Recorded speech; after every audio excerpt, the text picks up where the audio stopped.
Good morning, students. Let us continue with the chapter with the story The Barbers Trade Union.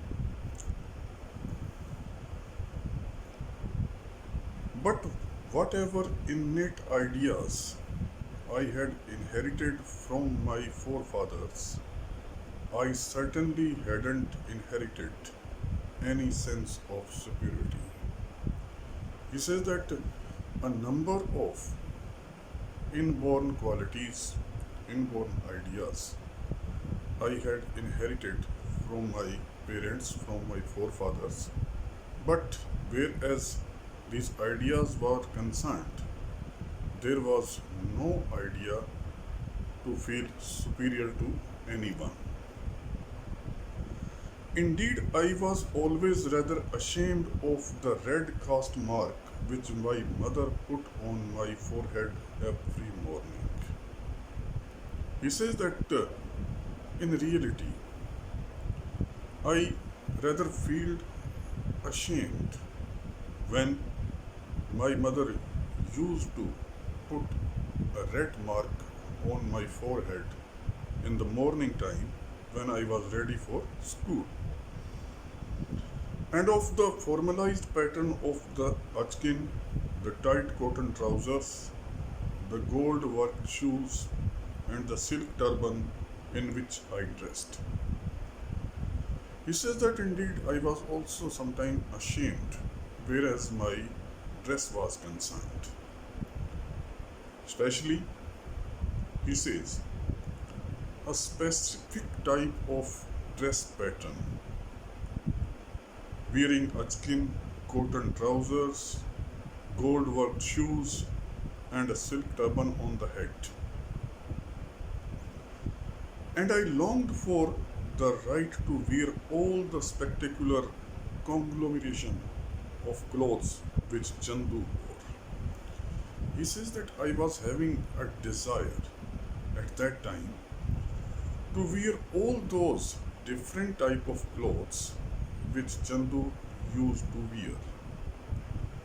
A pair of khaki shorts which the retired Subedar had given to him, a frayed black velvet waistcoat decorated all over with shell buttons, and a round felt cap which had once belonged to Lala Hukam Chand, the lawyer of our village. Different type of clothes Chandu used to wear, given by different person of the village. He says that he used to wear khaki shorts, which was donated to him, given to Chandu by a retired Subedar. A frayed black velvet waistcoat. He used to wear a waistcoat quite torn, quite mutilated, which was decorated with the shell buttons, and a round felt cap also, which once belonged to Lala Hukam Chand, which was given to Chandu by Lala Hukam Chand, who was the lawyer of the village. He further says that I envied Chandu the freedom of movement which he enjoyed after his father died of plague.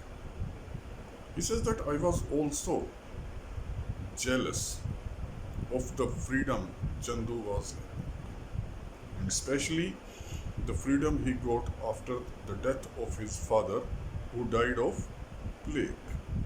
For because then he would do the round of shaving and hair cutting at houses of the high caste notable in the morning.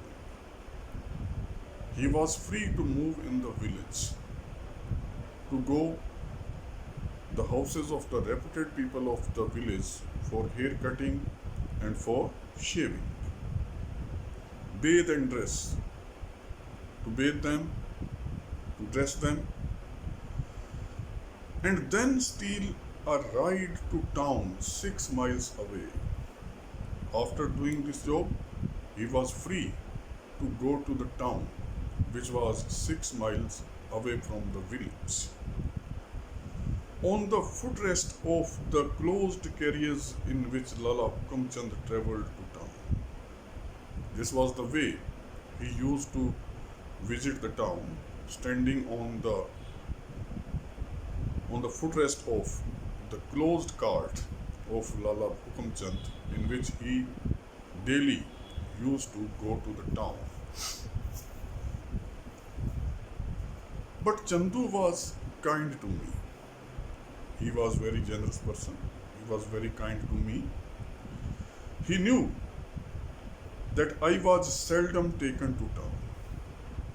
He was very well aware of the fact that I was hardly taken to town and that I had to trudge 3 weary miles to a secondary school in the big village of Joidiala with the fear of God in my heart. He also knew that I had to walk 3 miles to reach at the secondary school, which was situated in another village named Joidiala. While he had been completely absolved from the ordeal of being flogged by cruel masters, as he had left school after his father's death. When I was there to go to school, I was afraid of the abuses of the teachers.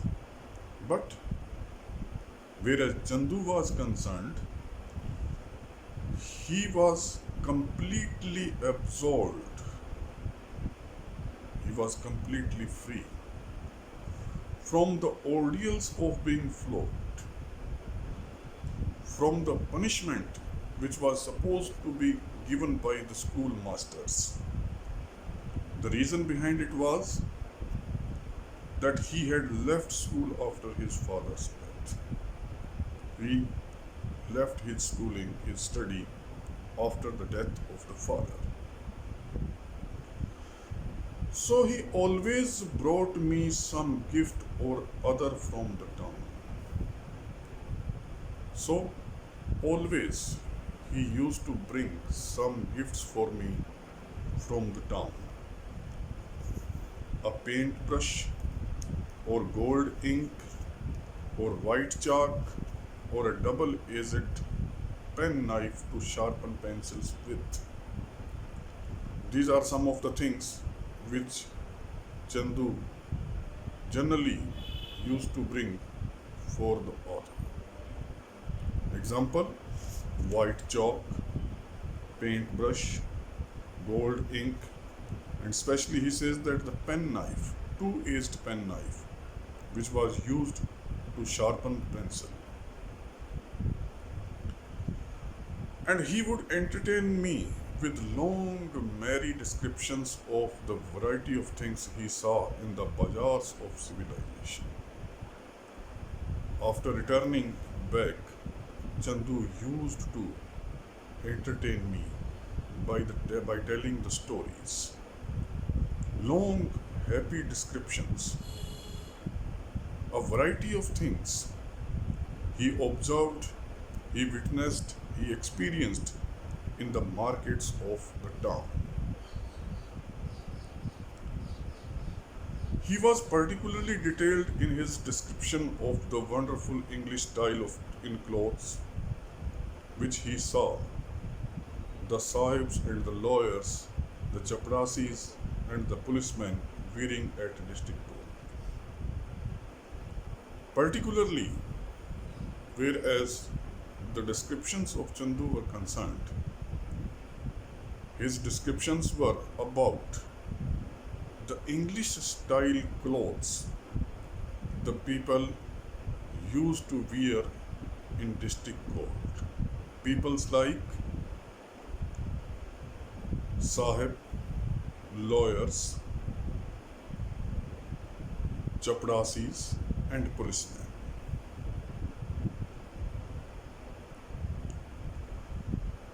Wearing at the district court, where he had to wait for the journey home back of the Lala Hukamchand's phaeton. He used to stay there, wait there, to come back to village. And during this duration, he observed the dressing style of these people. And, and once or twice he expressed to me a secret wish. He had to steal some money from the pitcher where his mother kept the emoluments of his professional skill to buy himself a rig out like that of Kalan Khan the dentist. Once or twice, he also shared with me that he had to steal as a thief some of the money from the pitcher, from the pot, where his mother kept the emoluments of his professional skill. There was a particular pot where his mother used to keep safe the earnings of Chandu, whatever he earned from his professional skill. Why he was interested or why he stole the money? He says that to buy himself a rig out like that of Kalan Khan, just in order to purchase some dresses as Kalan Khan, the dentist, used to wear, who he said performed miracles in town, fitting people with rows of teeth and even new eyes. About Kalan Khan, he used to tell that he is such a person who performs miracles. New teeth, or rows of teeth, he can settle. Even he can fit new eyes, spectacles. He described to me the appearance of Kalan Khan. He also described to me how Kalan Khan, the dentist, looked. A young man with hair parted on one side and dressed in a starched shirt, with an ivory collar and bow tie, a black coat and striped trouser, and a wonderful rubbered overcoat and gloves. Such was the style of this dentist, style and dressing of this dentist. He says that the appearance of, whereas the appearance of the dentist was concerned, he was a young man having the hair on one side settled, dressed in starched shirt, very starched shirt, with an ivory collar, again clean white collar, bow tie, a black coat, and striped trouser that was having lining, and a wonderful rubbered overcoat he used to wear, and plums, and his shoes. And he recounted to me the skill with which this magician unpacked an Angrezi leather handbag and flourished his shining steel instruments. He also described to me how skillfully this dentist used to open. Dentist, considered as a magician, used to open his Angrezi leather handbag, and how he used to show the instrument he used while changing the teeth or the spectacles of the people. Mark it here. We shall continue in our next class. Thank you very much.